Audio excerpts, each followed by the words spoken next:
How can somebody disappear? Nobody's seen her, nobody's spoken to her. What do you think has happened to your daughter? Each day I'm up and down.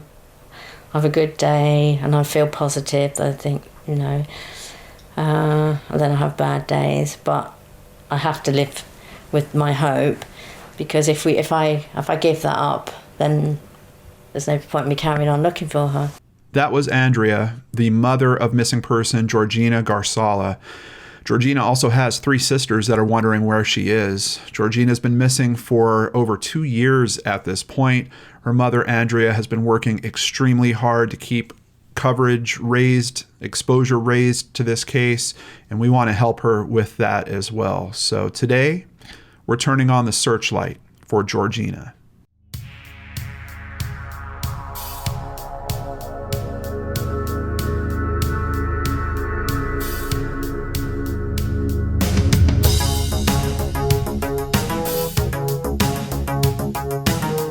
Welcome to Brainscratch Searchlight. I'm John Lorden. Thank you so much for spending some time with me here today.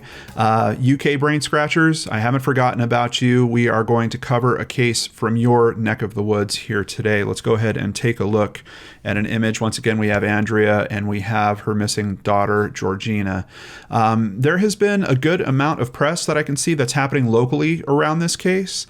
And Andrea has been she's been working so hard. I can see she's reached out to other YouTubers as well. She's put together a Facebook page that is getting updates extremely current and recently. And it just really grabs at my heart to see what she's been going through in terms of trying to find out where Georgina is or what happened to her. And the relationship between her and the police out there, maybe not in the best position right now. And I think once you go through the details, maybe you're going to come to a better understanding of why exactly she's struggling with them as well. But let's go ahead and jump into some details about the case here, starting at Wikipedia so we can learn just a little bit about the area. Worthing is a large seaside town in England. It's situated at the foot of the South Downs, 10 miles west of Brighton. It has an estimated population of about 110,000 people and an area of 12.5 square miles. So a lot of people, a lot of space. We're hearing right away about a water source, which is always concerning when we're talking about missing persons cases. As a matter of fact, her mother kind of touches on that. We're going to get to that by the end of this video as well. But let's start with some of the earliest news that came out on this. This is from heart.co.uk. This was published on April 7th, 2018. Georgina, 30, was last seen in Worthing on the morning of March 7th, 2018, wearing a gray jacket with a fur-lined hood. She's white, 5'2". I've seen other things that say she might be as tall as 5'4", with shoulder-length dark hair, often worn in a top knot, and has a Monroe-style piercing above her left lip. They're talking about in reference to Marilyn Monroe with that piercing. It's a piercing that is kind of over off to one of the sides right above her lip. Georgina has Arabian features and speaks Arabic among friends. I'm seeing some information that she's able to understand some Arabic, but maybe she's not 100% fluent in it. So I'm trying to give you guys all the info that I can in terms of little minor discrepancies I'm seeing here. It's believed she may still be around Worthing, or she could have traveled to Brighton. Some other things about her clothing: she had a kind of a light scarf, a very light colored scarf that was also on. It looked like black leggings, I believe black shoes, and she was carrying 2 plastic bags, I think a white one and an orange one if I recall correctly. So that's what she was wearing on the day that she disappeared. Over at the Worthing Herald, Never-Ending Grieving for Mum, and this was published on June 26th, 2018. Andrea Gharsallah last saw Georgina, 30, on March 7th at her home in Normandy Road, Worthing. With her 3 other daughters, Andrea started a page on Facebook, which has had thousands of views. It's taken over my life. It's all I think about all the time. 10 days before going missing, Andrea said Georgina split up with her boyfriend and moved back in with her, but was still staying at both houses and wanted to move to Brighton. So that might be where we're getting that consideration that maybe if she did leave of her own accord, she was talking about moving to Brighton before that. Andrea added that on the morning she went missing, Georgina said her phone was not working and that she would go to the job center. The last conversation that she had with her mother. On top of that, Andrea is also a mother herself of 2 children. Investigation showed she never visited the job center, and her phone had not been used since 3 a.m. on March 7th. Now, from what I understand, the story about her going to, she took her phone and I believe a broken phone that her mom had, and she was going to go get a new SIM card for either one or both of them. And what that makes me wonder is about the fact that her phone hadn't been used since 3 a.m. on March 7th. I believe that was probably on Wi-Fi, because why would you go to get a new SIM card the next morning if your phone had cellular service? But obviously hasn't been used since then, so big cause for concern. Another thing here to note real quickly is her intention of visiting the job center. This is someone that did administrative type work, was out of work at this time. And I'm just wondering if her telling her family, yeah, I'm going to visit the job center, we've got 2 possibilities. Either maybe she wasn't intending on going to the job center, or she was intending on going there and something happened to her along the way, or she changed her mind along the way or something like that. But I just want to keep that in mind about the job center thing, because it seems like her intent is, I'm going to go get my phone fixed. I'm going to go out. I'm trying to find a job. We're also going to see some information that she might have been looking into a flat to rent or an apartment. So it seems like this is someone that was trying to get her life kind of refocused and going in a new direction after breaking up with her boyfriend only a few weeks before. Andrea was cleared along with Georgina's ex-boyfriend and other contacts in her phone. So obviously, once police start looking into this, they're looking into all angles. They go through Andrea's home. They ask her to write down everything that she's done for the past 20 days. Of course, the boyfriend would certainly be a suspect here, so they interview him as well. I'm not sure exactly what they've put him through in terms of investigative steps, but they get to the point where the mother's cleared, the boyfriend is cleared, and then they start going through contacts in her phone as well. But nothing's really panning out here. An avid cook, Georgina grew up in Libya for 10 years and had several short-lived admin jobs and is a mother of 2. So in terms of the timeline, and it's interesting because I've seen several different publications put together the timeline, and there's really just not a whole lot to it. The timelines will basically start focusing on Andrea and Andrea's steps instead of the actual disappearance of Georgina, but that's just because there's so little to go on. CCTV footage showed her leaving the Clifton Food and Wine store on Clifton Road, Worthing, at 9:30 a.m., and that's the last official sighting. Now, that's in terms of an official sighting from when this article was written. We do have another potential sighting. I don't know that we can call it 100% confirmed. We're going to definitely go through that as well. But we do have CCTV footage we know is her at the Clifton Food and Wine. I am seeing some discrepancies about the time that she was there. Some articles are saying she was there at 9:30. Others are saying it was closer to 10 a.m. But somewhere that morning she is found on tape there. And I'm not sure why we have such time discrepancies when we have footage of her, but we do for some reason. On April 20th, police said a witness claimed they saw the 30-year-old with 2 men. That account has been discredited by the police. And from what I understand, there's actually at least 2 separate accounts of her being seen potentially with 2 men at different locations. The witnesses said that it seemed like she might have been being controlled by one of the men. The witnesses of one of those statements will wind up recanting their witness statement. So very hard to understand what's going on around this. And is that potentially leading us to think of some trafficking scenarios or something like that? It's definitely another consideration that her mother has.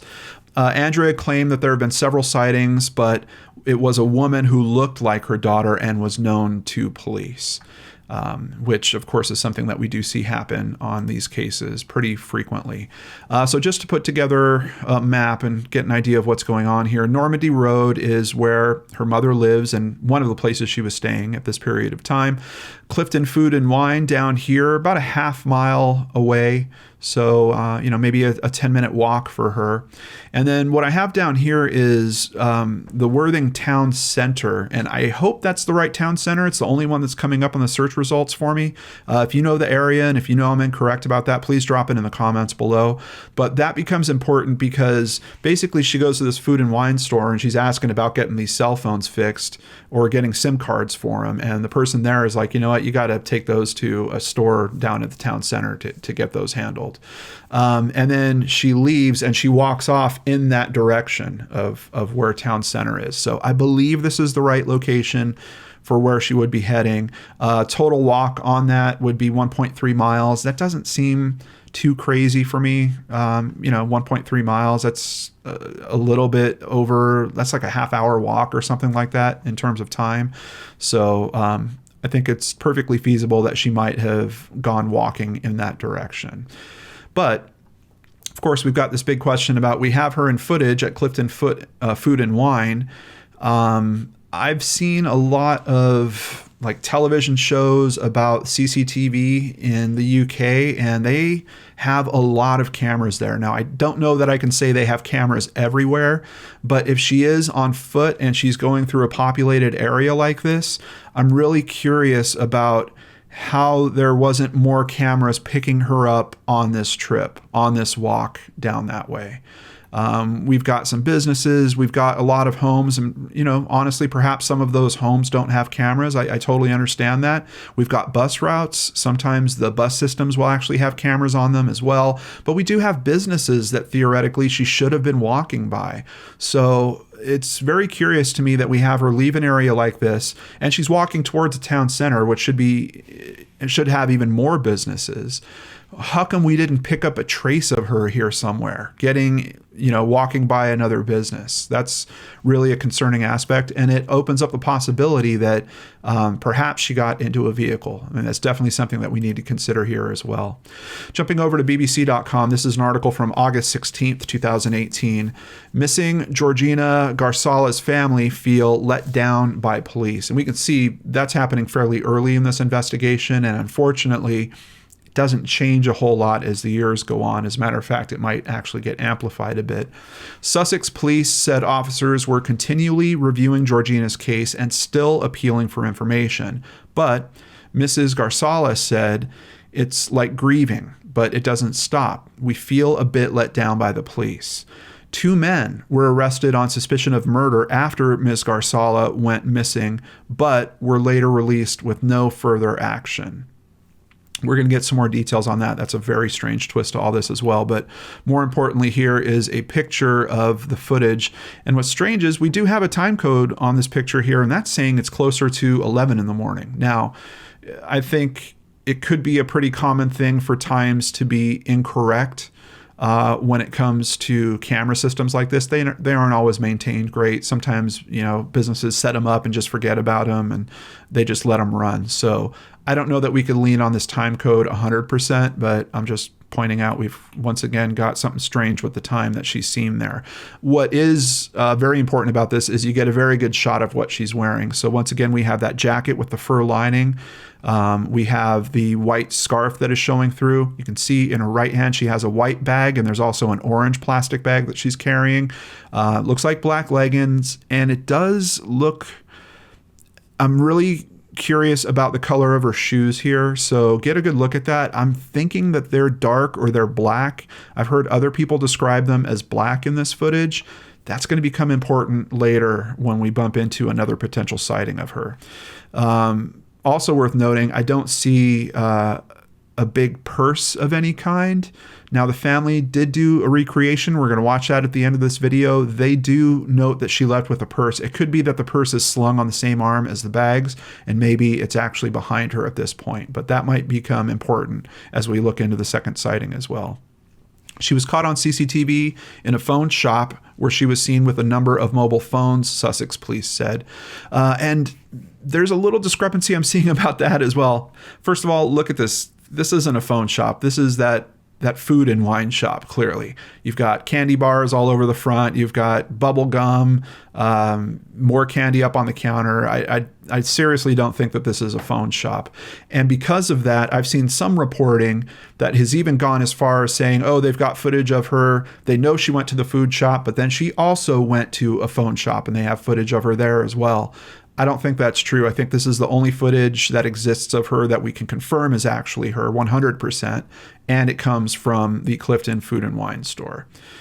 Georgina was and still is being treated as a high-risk missing person, a police spokeswoman said. Miss Gharsallah described her daughter as quite streetwise, but quite naive too. She said police had given the family 7 or 8 hypotheses during the disappearance. They range from missing to murder, to being trafficked, to being held against her will, to ending her own life and not being found. So obviously they're trying to keep everything in consideration with their investigation. But there's really, what do they have to go on at this point? We've got a little piece of CCTV footage. And once again, I'm just really surprised we don't have more of the chain. What happened when she went out the door, went down the street? Did we not pick her up at some other location? Her mother asks, how can someone just disappear? How can no one have seen her? Someone must have seen her coming out of the shop that day. Continuing at inews.co.uk, family of woman who disappeared 5 months ago appeal for information.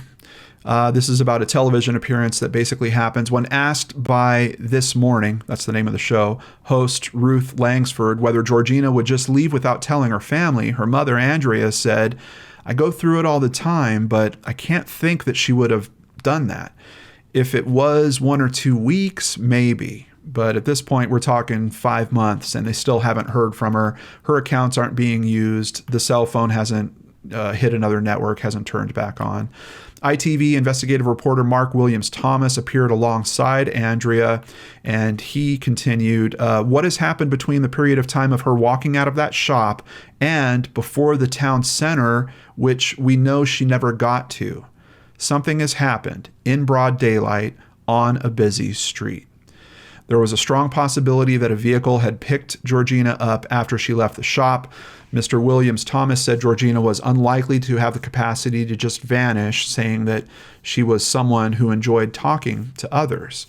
So I think he makes a very strong point, especially if they couldn't pick up any other traces of cameras. And maybe this is something that Andrea could actually ask the investigators, like, where were the other cameras that you guys were able to review footage from? Like, is there a map of that stuff? Could we see, we know that she would most likely have walked down this road. Did we check cameras there?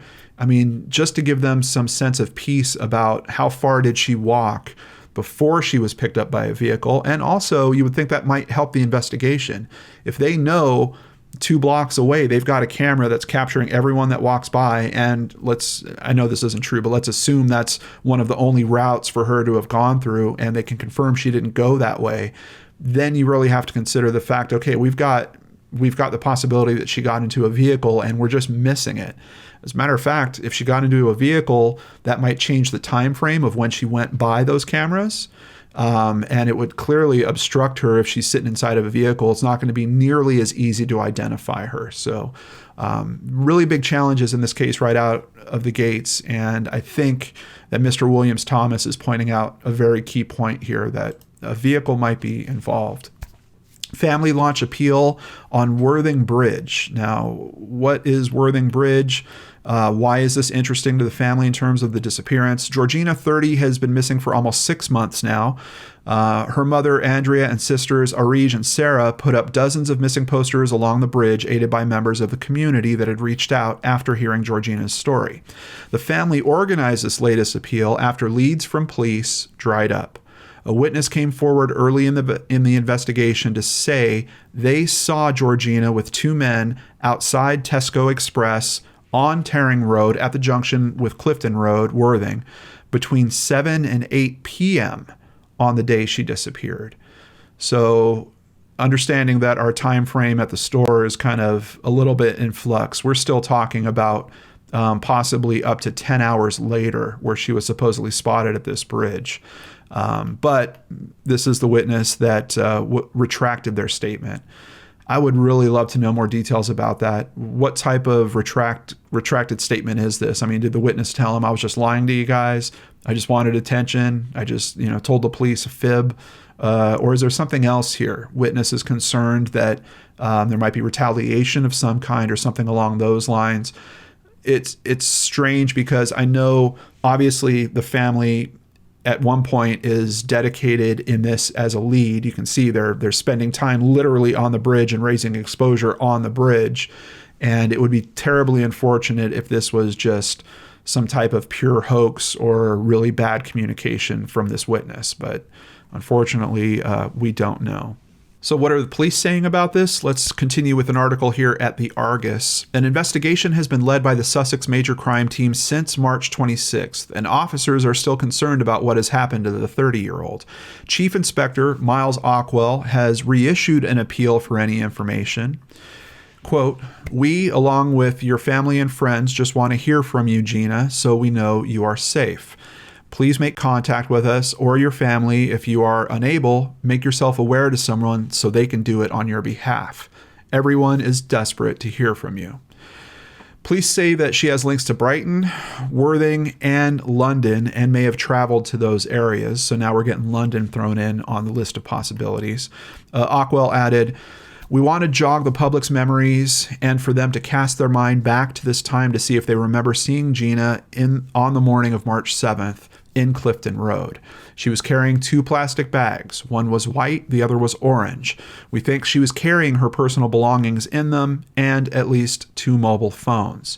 Were you working in a mobile phone shop in Worthing that day? Did Gina come into your shop requesting help with a mobile phone?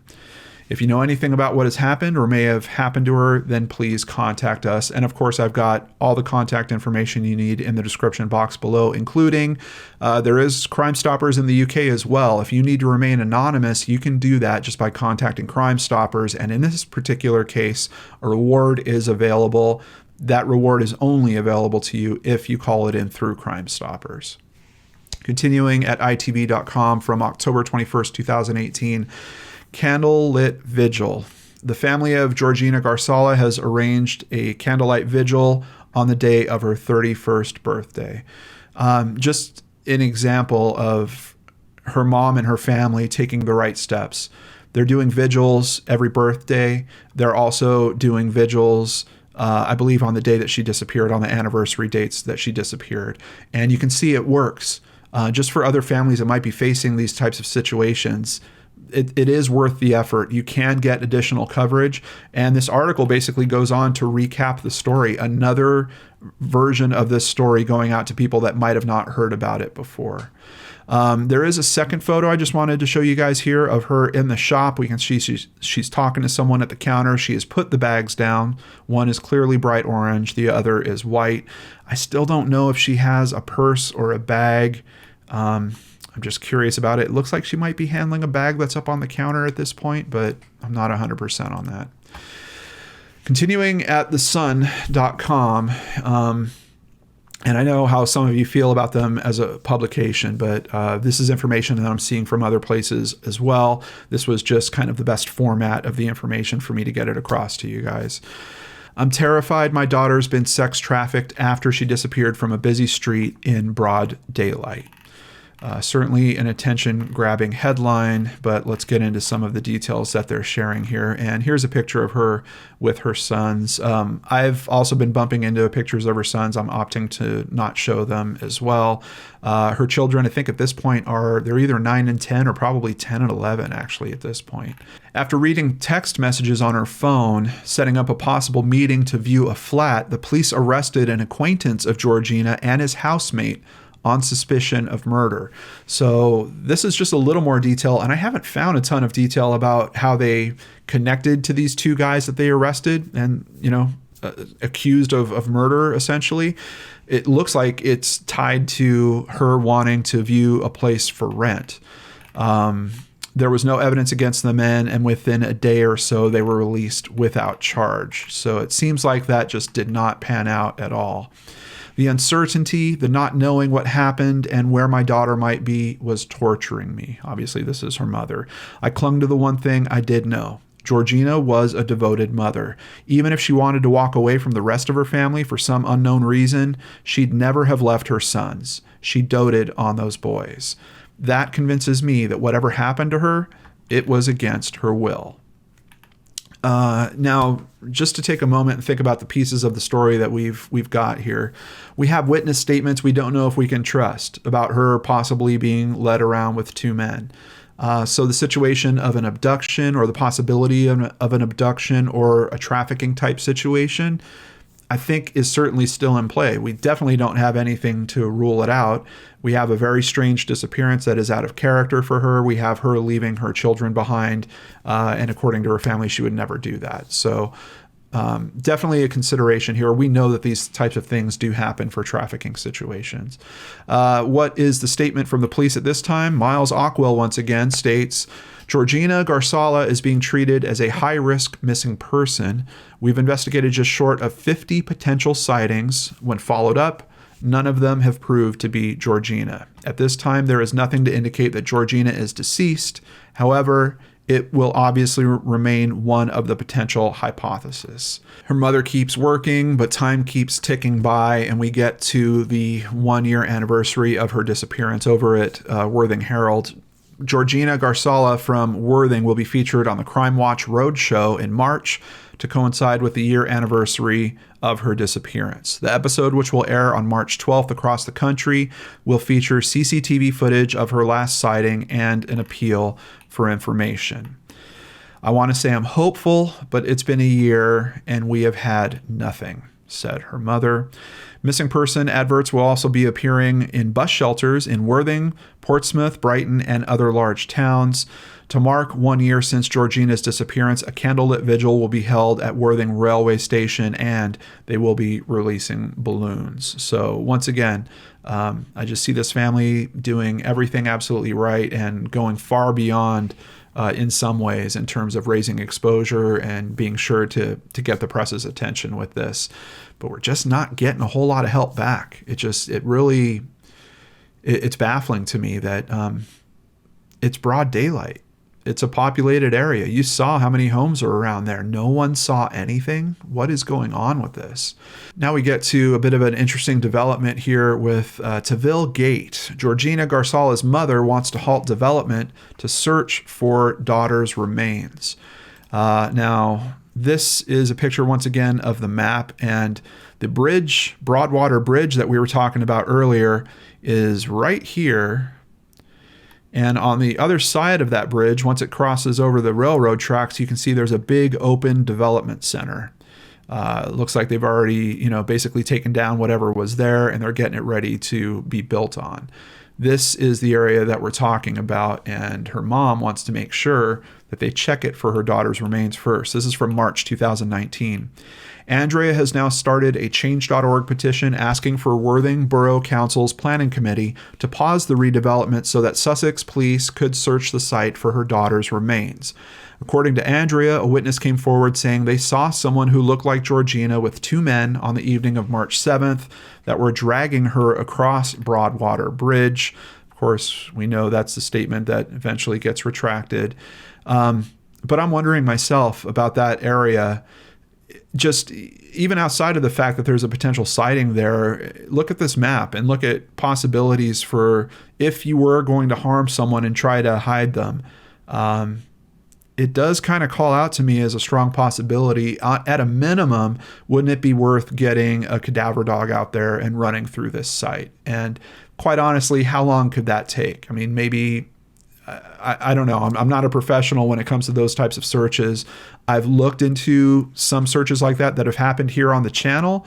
And typically when they're doing something like that, they have the dogs out for a matter of days. So even if it was a week, let's say, isn't it worth just clearing that area and making sure that you don't have any conditions like that out there? I don't think that that's completely out there. I think her mom's making a decent call there.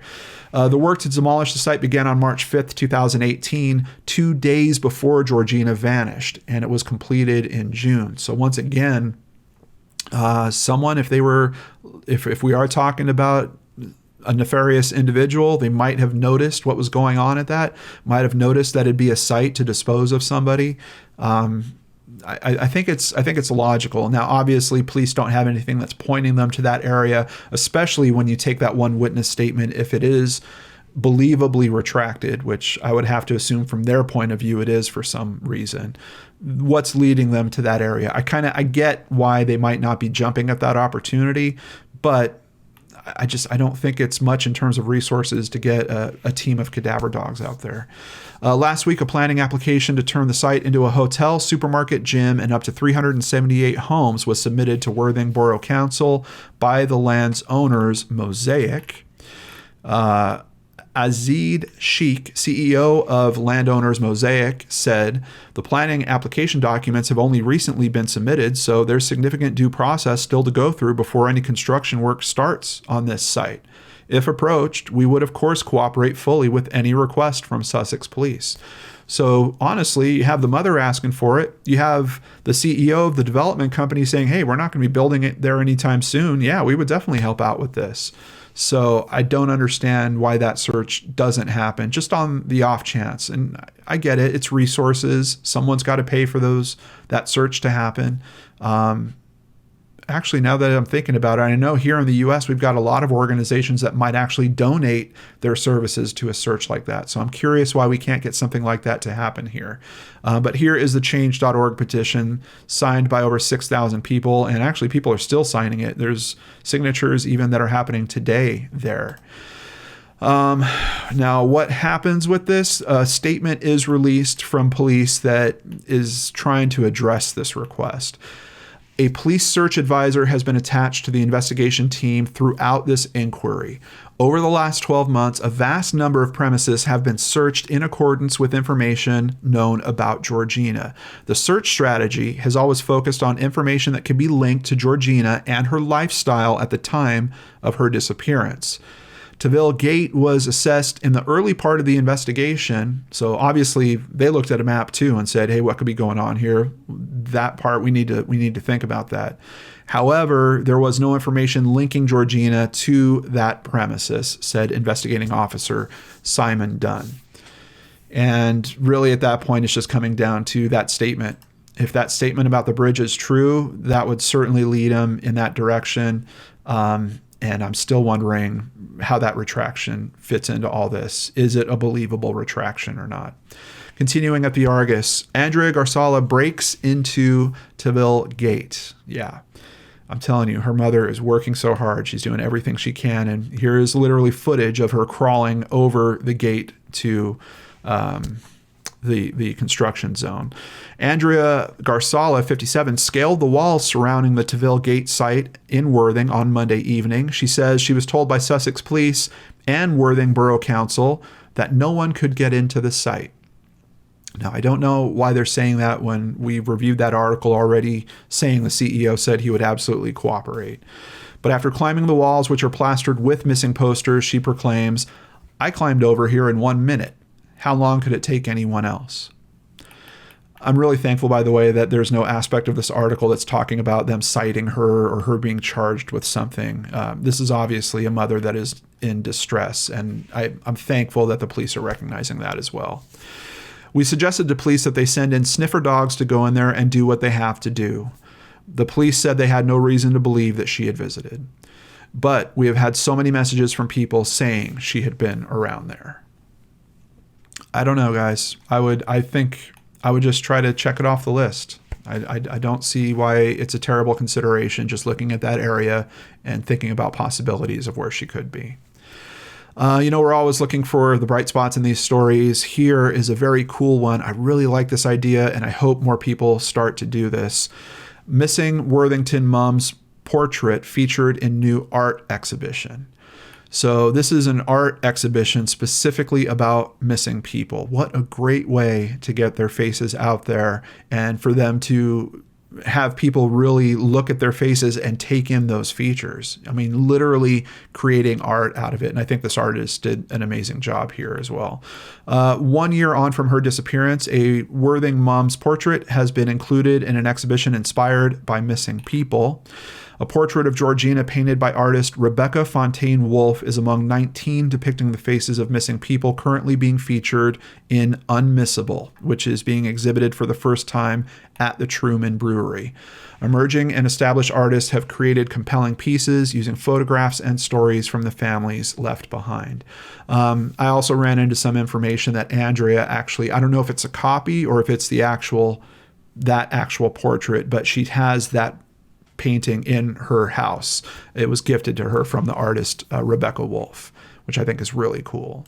Of course, for the upside of every case, you also have the downside. Over at the Sun, a heartbroken mom whose daughter disappeared nearly 18 months ago has been sent sinister messages saying her daughter has been killed and cremated by a drugs gang.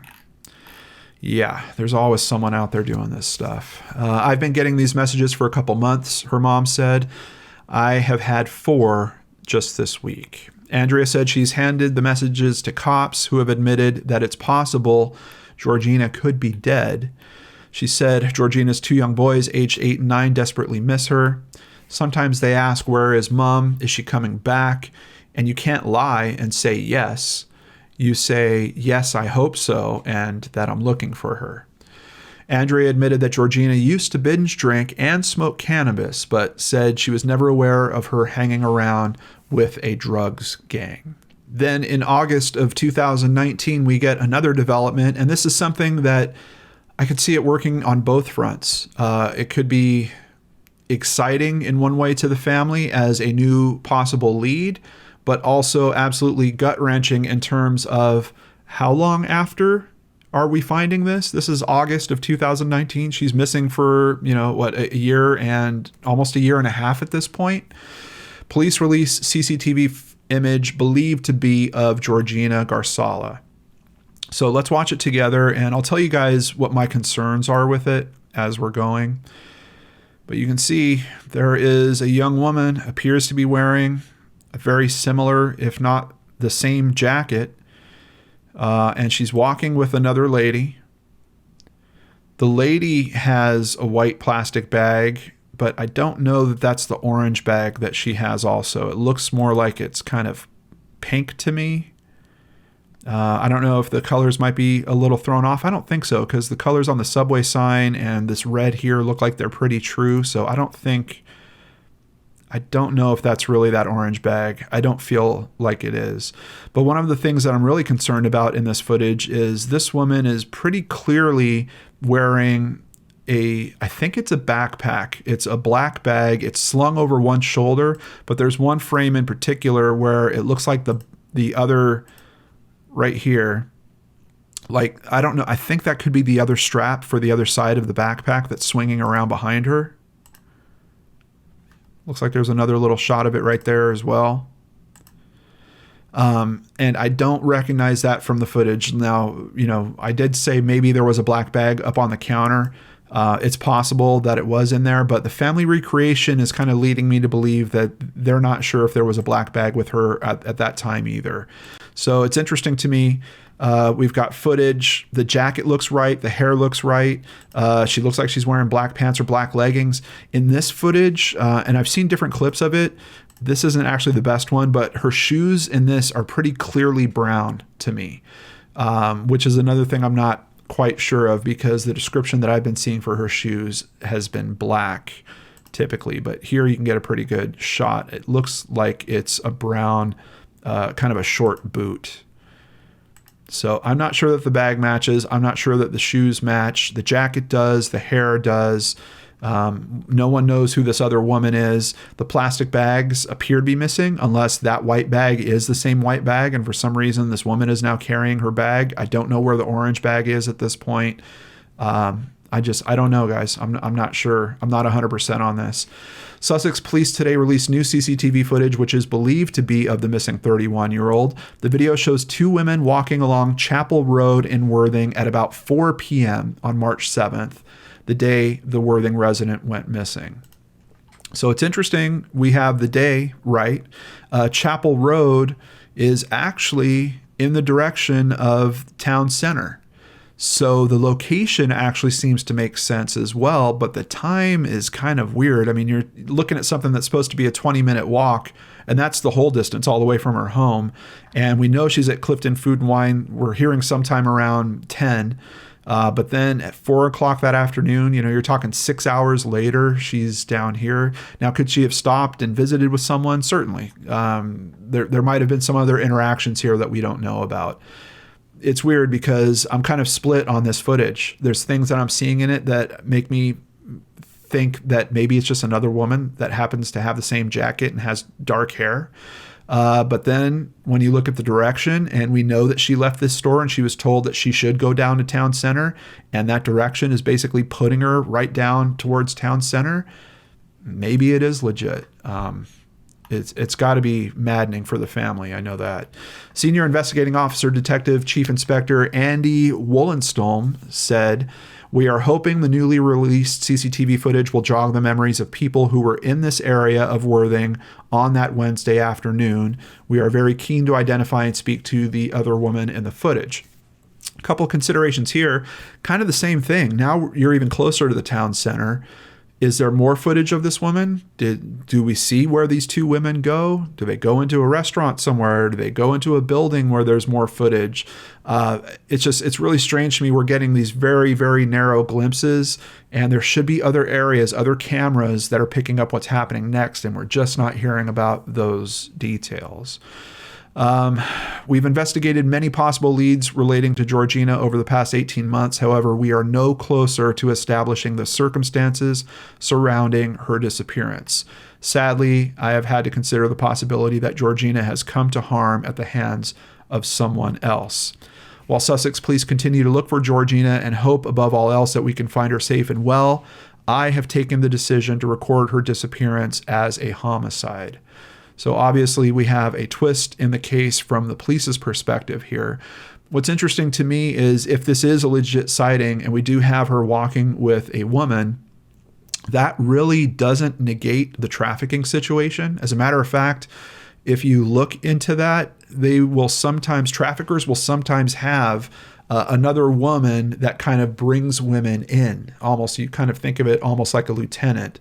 And it's an easier association because it's a woman.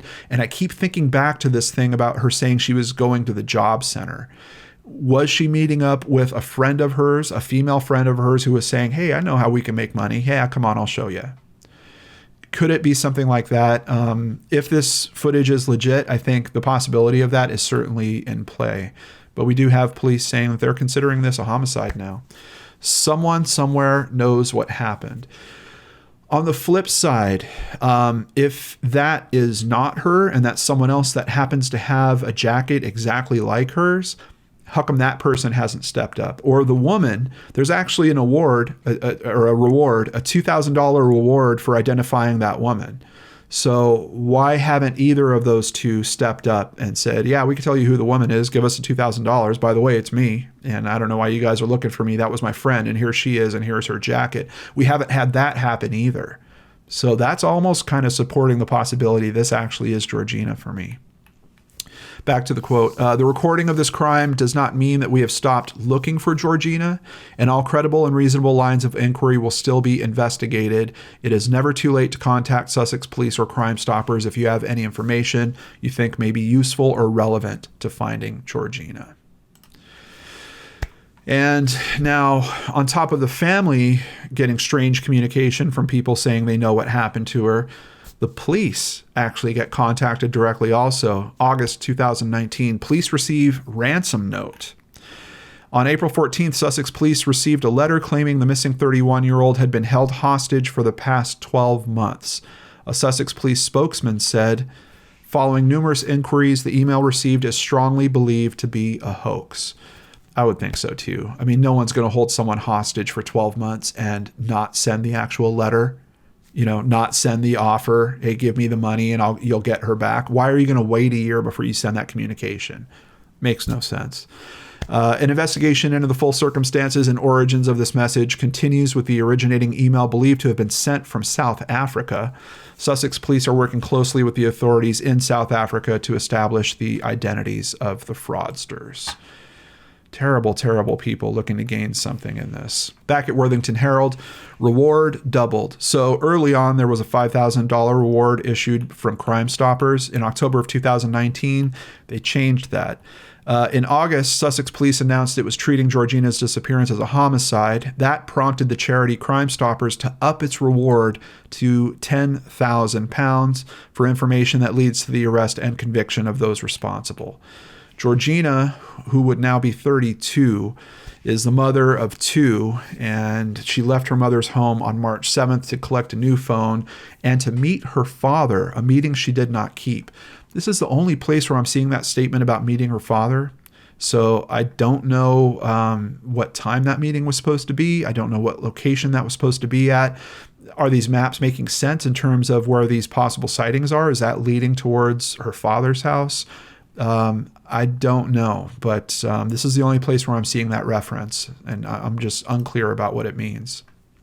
Once again, October 30th, 2019, candlelit vigil held for birthday of Georgina Gharsallah. Her family's just keeping on top of it, absolutely doing it right, doing the events and then getting the press to recognize those events and getting her story out there time and time again. At expressandstar.com, family carry out own reconstruction. And this is from December 2019. Her family have carried out a reconstruction as they believe detectives have not carried out a proper CCTV search, having only uncovered an 8-second clip from the time of her disappearance. I've been honest with you guys. I've been struggling with that aspect with this story the whole time. I just don't know how they didn't piece together some other steps of where she went once she hit the door at that store. There has to have been another camera that picked her up somewhere, and how come we don't have that information? How come it's not made public so that can jog the memories of people in that area? I don't know. Andrea Gharsallah, the missing woman's mother, said, "Sadly, we as a family feel that whenever there was a choice for Sussex police to do more or less, they did less.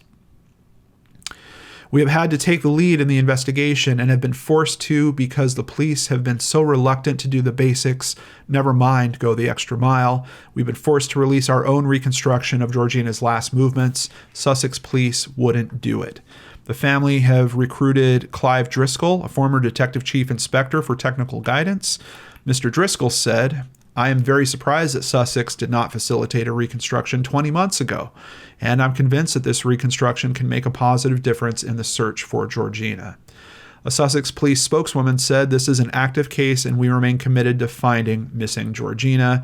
We have issued 9 public appeals via the media, 47 public appeals via social media, a video appeal from the family and another from senior officers, and have worked with the Crimestoppers and Missing Persons Charity to deliver public information campaigns, including via posters, bus advertising, and via local organizations, all appealing for information.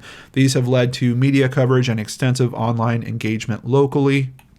Despite this and all other investigative lines of inquiry to date, we have been unable to find any proof that Georgina is alive or bring her family the answers they so desperately need."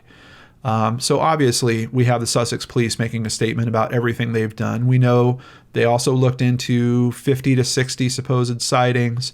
I think they say in another spot that they went around to about 1,000 different homes asking for information. I don't want to discount that they're taking steps. I don't think that's fair. I think the family is pointing out some good things about what about the types of steps that they're taking. And even this comment, this is a lot of kind of what I would consider a desk work approach to this case. They're talking about, PRs, press releases that they're sending out all over the place. And yes, that's absolutely part of it. And yes, that does help with raising the exposure. But is that really the best way to highlight the work that you've been doing in this case? I don't know. So what did the family put together for this reconstruction that they think is necessary? Let's take a look at it together, and then I'll tell you my thoughts about it right after. On March 7, 2018, Georgina Gharsallah disappeared without trace. She'd been staying at her mother's house. She'd plans to fix her mobile phone and set about making her way from Normandy Road, Worthing, in the direction of Worthing Town Centre. The 30-year-old had been in good mood that morning when her mother left earlier for work, but was determined to sort out her mobile phone and left the house with 2 plastic bags and a shoulder bag. She was wearing a distinctive River Island coat with a white collar. Georgina is of sallow complexion and 5 foot 4 inches or 162 centimeters tall. She is of slim build and was wearing jeans and short boots that day. She carried her hair in a messy bun and was quite a fast walker. Georgina was very personable and would talk to everyone. She was well known in the area. Did you see her or talk to her that morning or at any other time during that day? If so, please let the authorities know. It is believed that she left her home sometime before 9:30 a.m. and headed directly towards Clifton Road. There is no reason to suggest that she took any detour. This was a regular route for her. Her journey would have been visible to many drivers and fellow pedestrians. A rail crossing on the road may also have afforded the public a better glimpse of the mother of 2 as she briskly walked past. She crossed the road at the mini roundabout at the junction of Tevill Road and Clifton Road. She then headed towards the Clifton Food and Wine Shop to try and sort out her mobile phone. The last contact with the phone was registered mid-morning that day. The timing cannot be confirmed exactly, but it's clear that she entered the shop around 10 o'clock, give or take a few minutes either side. In the shop, she inquired about SIM cards and was advised to go to a bespoke mobile shop in the centre of the town. She gave no indication of being upset or worried. She left the shop shortly afterwards and turned right, potentially heading south towards the town centre. Do you recognise her? Did you see her in the area that day?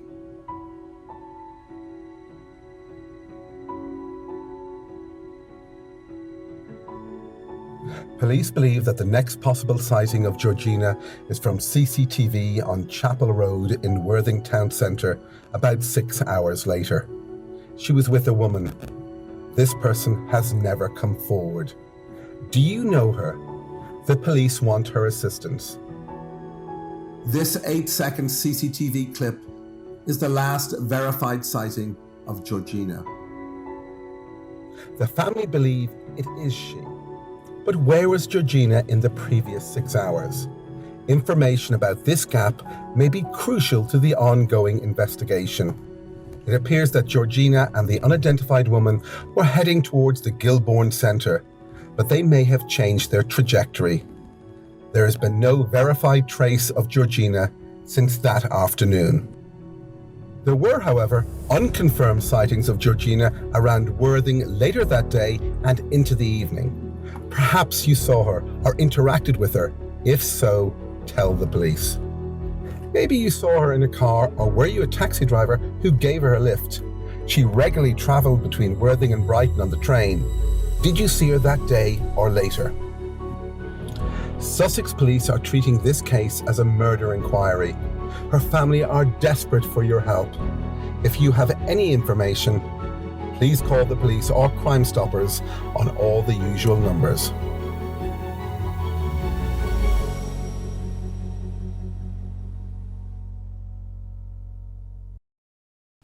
I think that was really well put together, and it does highlight a few of the things that I'm kind of concerned about as well. You might notice that in the earlier footage, when they have her first leave home, they've got her carrying a purse that looks kind of gray, light gray in color. And then in the footage, when they have her with the female, they do have her wearing a black backpack as well. So even the people that are putting together the reconstructions they're recognizing that something strange has happened with the bag there. I really don't know. It's clear the family does believe that that is a sighting of her, and I am struggling with it because the location seems to make some sense. And the fact that no one has stepped forward and said, hey, wait, you guys think that I'm this missing girl, that really gets me as well. So perhaps they are right, but I'm thankful that they got some help and put that reconstruction together. I do think that that could really help progress the case, and that's why I wanted to share it with all of you here in its entirety as well. Continuing at Worthing Herald, missing person Georgina Gharsallah has been gone for 2 years. This is what life is like for her mother. Her mother has a busy life, juggling night shifts as a carer, looking after her 2 grandsons by day, and training for the Brighton Marathon. I'm actually happy to hear that she got back to marathon running, because I know in some of the earlier footage I saw with interviews with her, she wasn't able to run anymore. She was just working so hard on Georgina's case, and she felt guilty at times. Like, she said that her daughters would say, "Hey Mom, let's watch a movie," and she couldn't even just feel decent watching a movie, because she's like, shouldn't I be doing something to try to find Georgina right now? But there was one unwelcome facet of her life that loomed over all others: the disappearance of her 32-year-old daughter, Georgina. Lots of people say that it must get easier, like with grief, but it doesn't, she says, because we haven't got an end with this. Like when someone dies, we don't know what happened. Sometimes it gets worse. It's quite daunting to think that I could spend the rest of my life like this, seeking answers. As memories fade, the 58-year-old has to fight harder to get people to pay attention. I still get people saying to me, "We haven't seen this before," and I just find it unbelievable how much stuff we have done and publicity we have got, and people still haven't heard of the story, she said. And I believe that. We basically hear that with every case that we put out. There's people that live in the area, and I'll see them in the comment threads. "Hey, John, I live right there, and I had no idea about this case." So if you are watching this video, please help out Andrea. Share this video. Let's get more eyes and more hearts open about Georgina's case. That's the only way that this information is going to come out. And I do really think this is one of those cases where we're looking for the person that has the information, the location of where she is. I don't know that we're going to have someone stumble upon that. It just doesn't feel to me like it's one of those cases. This feels more like a social case. We need people to step up. We need the person to do the right thing. And maybe you know them and you don't know it. That's really what this boils down to. Georgina's mother, Andrea, has ramped up her criticism of Sussex police in recent months. Among her primary concerns was that CCTV footage in the town center had not been thoroughly combed, a claim Sussex police denies. Investigative journalist Donald McIntyre will be releasing a podcast on Georgina's disappearance. I actually went looking for it. I thought it was supposed to be released at the start of March, and I can't find it. So if you guys are able to find it, please share it in the description or in the comments below. Andrea and Donald will be joined by former National Crime Agency detective Andy Crocker to ask shops and other CCTV owners in Worthing Town Center if they have the same system as they did on the day she went missing, and if so, to contact the police for possible deep forensic recovery. Andy said, "Many believe that if a system wipes previous CCTV, then it's gone forever. That is not the case, and forensic analysis can recover CCTV wiped up to 10 times over." I haven't heard of that before. Definitely something I'm going to look into more on this channel, because we run into that situation all the time with asking for footage. Sussex police have just taken at face value that all the CCTV is gone, when most likely it is not. We need to alert the CCTV owners of this and get them to preserve it and save it for police review. There's this article at Refinery 29, very well written, most of it coming from the first person perspective of Andrea, and there's some things I wanted to share with you guys from it. "My daughter went missing, and my life is on hold." About 55,000 people go missing each year in London, a 72% increase on a decade ago. "I last saw George, as we call her, downstairs at home on the morning of 7th March. She was sitting on the floor doing her hair, and I was getting ready for work. It must have been 7:30 or 7:45. She said she had some things to do in town, to go to the job center, and her phone wasn't working, so I gave her mine to get a SIM card for, and that was it. She asked me for a couple pounds, said see you later, and that was the last time I spoke to and saw her. She's my daughter, and I won't stop looking until I know she's safe. I don't think many people understand what it's like. You can't unless you've experienced it yourself. To me now, every missing person counts. I didn't think about it before that much. It's not until you're involved in a missing person case yourself that you really feel it. It doesn't matter about their background or anything. They're missing regardless of whatever they do or whatever they've done. It's an important message for everybody. Everybody deserves to be found or looked for, at least. And I certainly understand what she's talking about there. And I think that she put it so well. I had to share that with you guys. She did start another change.org petition. She's appealing to the Home Secretary of the UK and the Sussex Police. She's got some very straightforward questions and straightforward comments here. Sussex Police have evidently made disastrous decisions throughout this investigation, which has hindered rather than helped the investigation into my daughter's disappearance. We have asked Sussex Police many times to answer the following questions. Why has Sussex Police limited their investigations to the Clifton Road, Worthing area? I think that's a great question, especially if we can't pick up the trace of her on foot. We have to assume if we can't pick her up on foot, that she might have gotten into a vehicle. And if she got into a vehicle, the scope of where you're searching should change dramatically. So I think that's a totally fair question. What is being done by Sussex Police to find the unknown female on the footage? Why has the CCTV of Georgina never received the attention of expert analysis? That one, I don't know that it hasn't. It could be that there was experts brought in to take a look at it and that information is included with police records, but they're not making it public for some reason.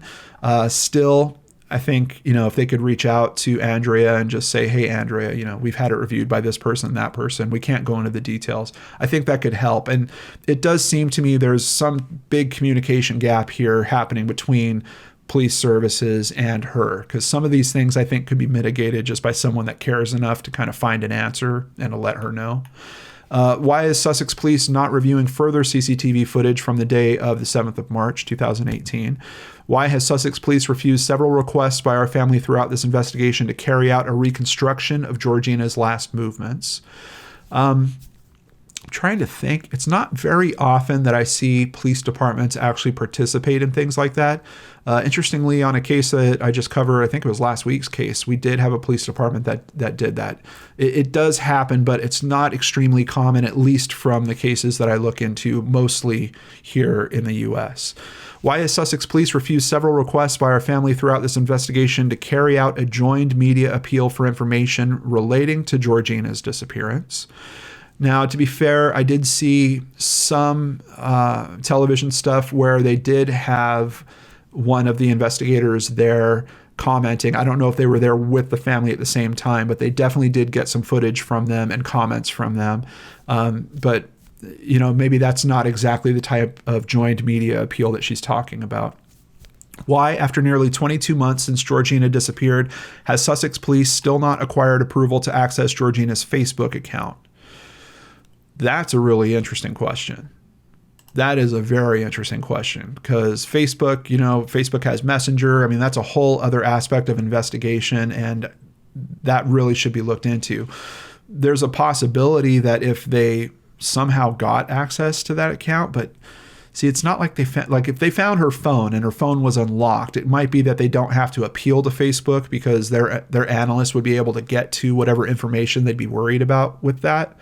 But they don't have her phone, at least from what we know. So I'm very curious why they wouldn't have tried to get access to the Facebook account. Why have Sussex Police always refused and never mobilized a search with Sussex Search and Rescue, Drones, Dog Unit, and or Coast Guard agency regarding Georgina's case?